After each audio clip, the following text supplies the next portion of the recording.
bertitulak dari bacaan Injil.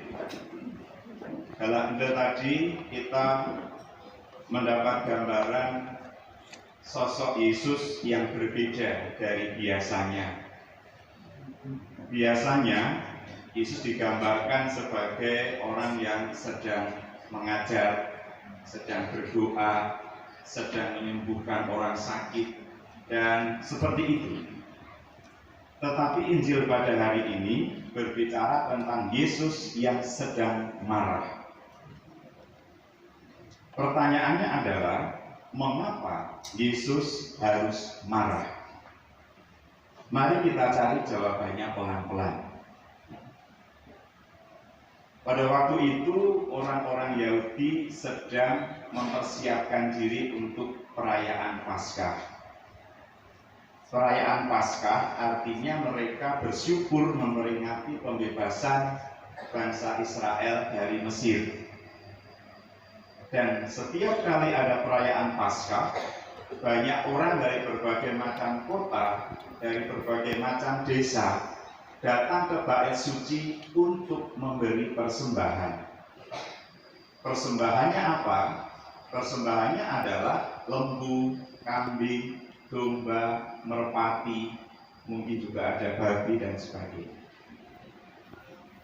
Nah, karena itu banyak orang datang ke Bait Suci untuk memberi persembahan, maka banyak orang-orang Yahudi yang berjualan di situ untuk membantu para peziarah, supaya para peziarah itu tidak membawa kambing, domba, lembu dari rumah masing-masing, perjalanan jauh, lalu sampai ke Bait Suci, dan mungkin binatang itu sudah tidak segar lagi.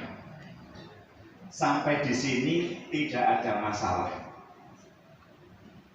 Masalahnya muncul ketika para pedagang itu menjual harga binatang itu sangat mahal. Kambing, domba, merpati itu dijual dengan sangat mahal. Akibatnya apa?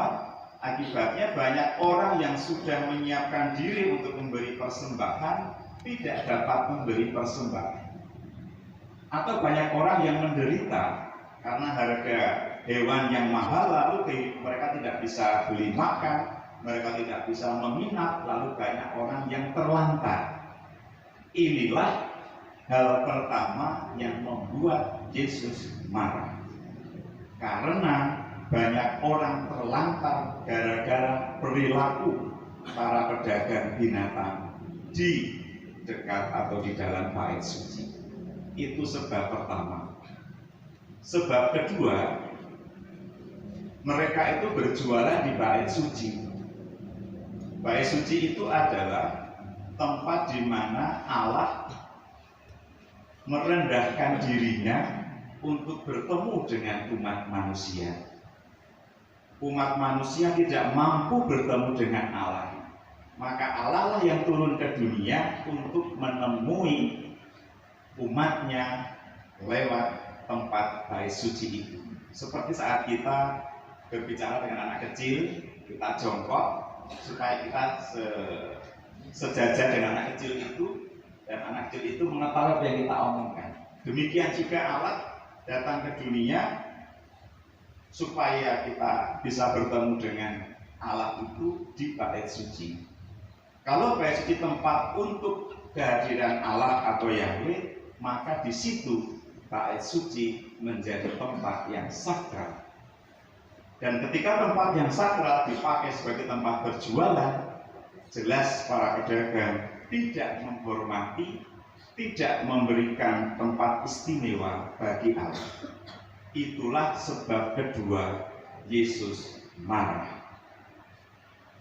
Nah, kalau kita renungkan soal Yesus marah, tentu saya bayangkan marahnya Yesus dengan kita itu berbeda. Bapak Ibu sering marah nggak?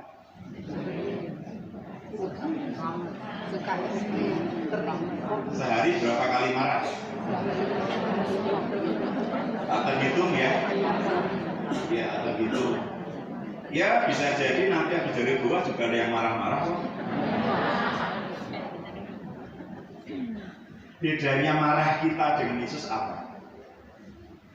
Yesus itu dia diludahi, marah tidak? Dia diremehkan, marah tidak?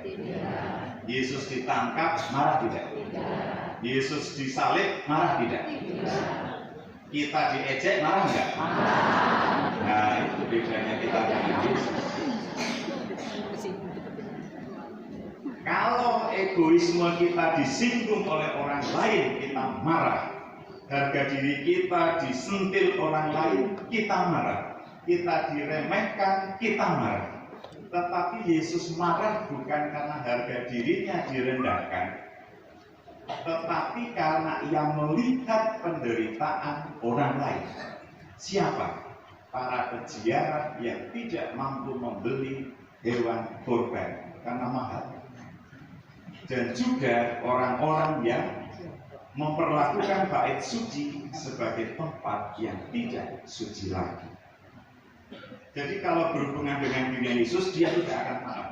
Tapi itu melihat di luar dirinya yang menderita, dia akan marah.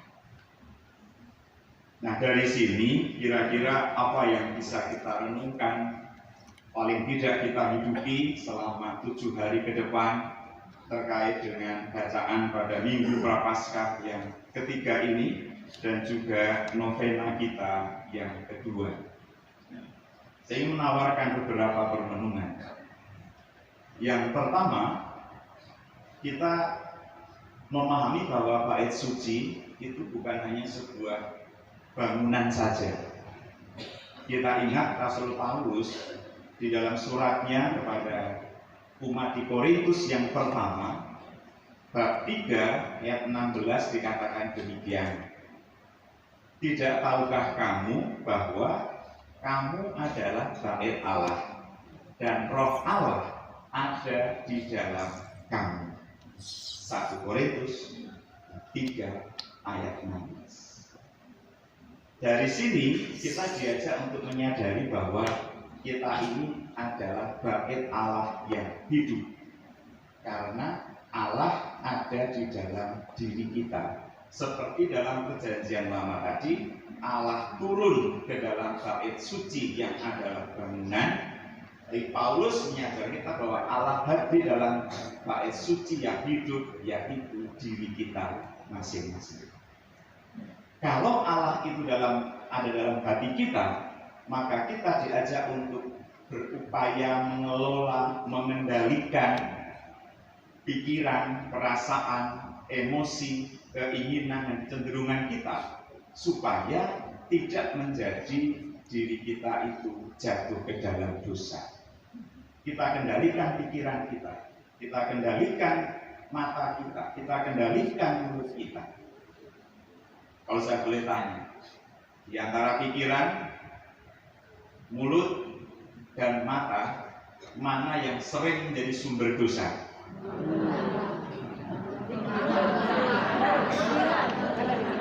Mata, mulut, atau pikiran? Pikiran, mulut, mata.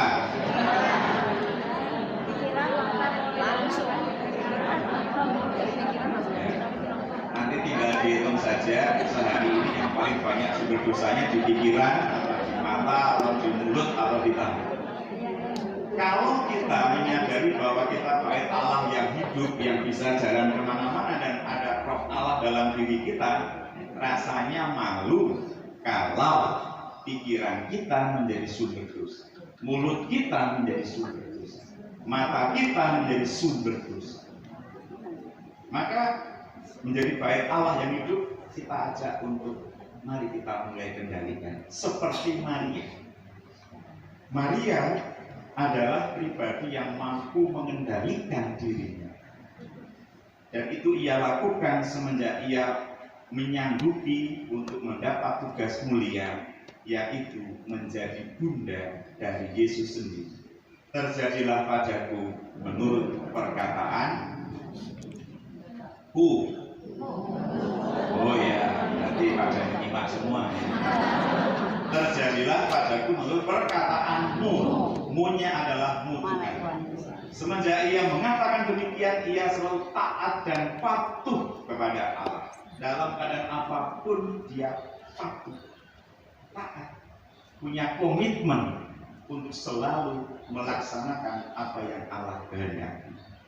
Maka ketika kita menyadari bahwa kita bait Allah, mari kita merenungkan sejauh mana kita menjadi pribadi yang patuh dan taat kepada Allah. Ketika kita sering hidup sembarangan atau tidak patuh pada aturan yang ada, baik di tempat kita bekerja, di lingkungan, mari kita belajar dari Maria yang patuh. Ketika kita tidak lagi patuh dan setia dengan janji pernikahan kita, mari kita belajar dari Maria yang patuh dan taat. Ketika kita menjadi pribadi yang suka tidak bisa menepati janji banyak tetapi tidak pernah ditepati, mari kita belajar dari Maria yang selalu menepati janji. Ketaatan kepada kebaikan, ketaatan kepada kejujuran, ketaatan kepada keadilan, ini adalah bagian dari hikmat kita sebagai bait Allah. Itu yang pertama. Yang kedua, ketika kita menjadi pribadi yang patuh dan taat seperti Maria, maka kita akan menjadi pribadi yang dapat menikmati hidup. Kita akan mudah bersuka cita, kita akan mudah berbahagia. Mengapa? Karena kita hidup di dalam kebenaran, hidup di dalam kejujuran, hidup di dalam kegembiraan.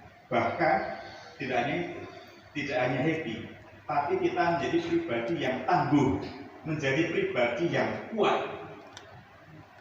Seperti siapa? Seperti Maria. Saya itu membayangkan Maria itu tidak menerima kabar gembira sebenarnya, tapi dia menerima kabar duka. Semenjak dia menerima kabar dari malaikat bahwa ia harus mengandung, Yesus hidupnya terlunta-lunta semua. Mau melahirkan aja di kandang dalam perjalanan sensus. Belum lagi Yesus juga agak nakal-nakal dikit, diajak ke bait Allah, dia hilang, menghilangkan diri atau gimana enggak tahu. Setelah itu, setelah Yesus dewasa, Maria harus melihat anaknya yang terkasih menderita, sengsara, bahkan harus membopong jenazah putranya di bawah sana. Rentetan hidup Maria adalah penuh duka. Apalagi kalau kita merenungkan doa rosario peristiwa sedih. Tetapi apakah Maria kemudian menggugat Allah? Apakah Maria mengeluh? Apakah Maria meratapi nasibnya? Apakah Maria berpikiran pendek? Apakah Maria berputus asa? Tidak.